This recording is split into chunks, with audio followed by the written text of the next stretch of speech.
J'ai commencé à m'étouffer lors d'une nuit romantique avec mon mari.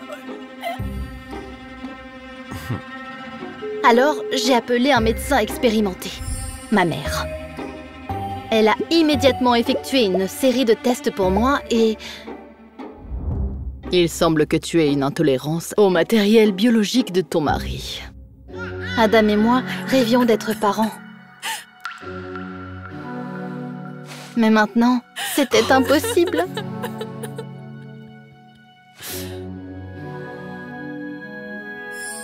Même un baiser peut mettre fin à ta vie.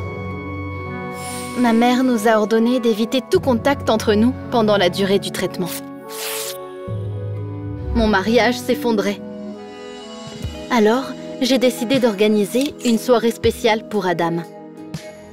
Pas de contact physique, juste un contact visuel. Mais je l'ai surpris avec ma mère.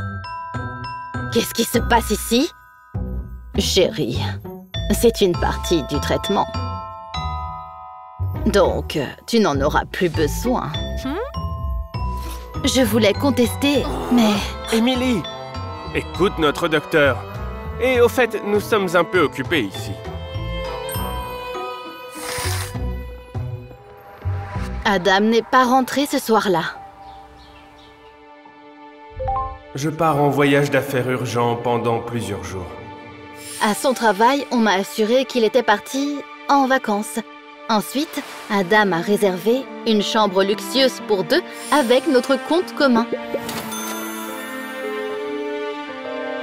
Il n'a pas répondu à mes appels. Et j'ai trouvé quelque chose d'inattendu dans ses affaires.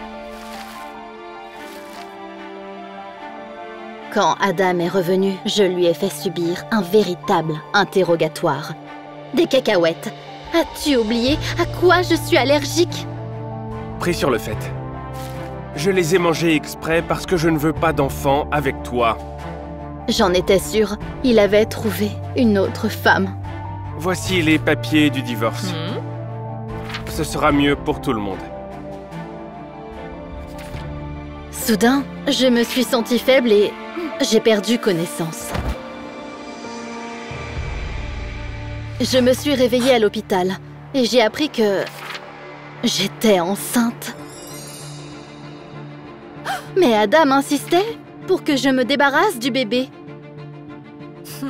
Je vais m'occuper moi-même du bébé si toi et ta maîtresse ne comptait pas aider. Je n'ai personne d'autre.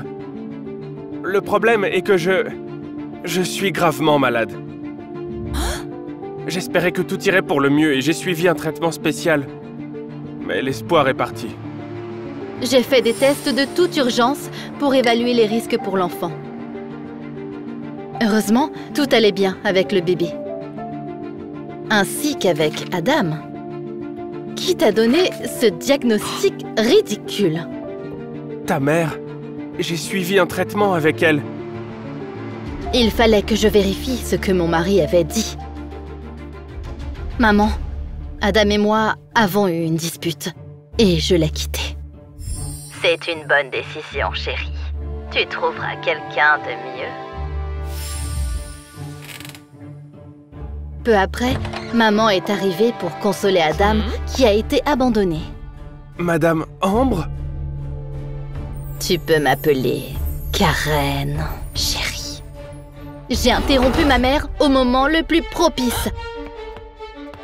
Et alors, j'ai renoncé à ma vie privée pour t'élever. Pourquoi tu veux être avec lui? Tu ne peux pas avoir d'enfant de toute façon. Tu as tout prévu, maman. Mais tu as mal calculé. Maman a perdu de l'intérêt pour Adam tout de suite. Eh bien, j'espère que ton enfant sera plus reconnaissant que toi. Mais elle n'a pas réussi à s'en sortir comme ça. Elle a perdu la licence médicale à cause d'un faux diagnostic. Et sa fille, à cause de son égoïsme. Le véritable amour parental commence là où rien n'est attendu en retour.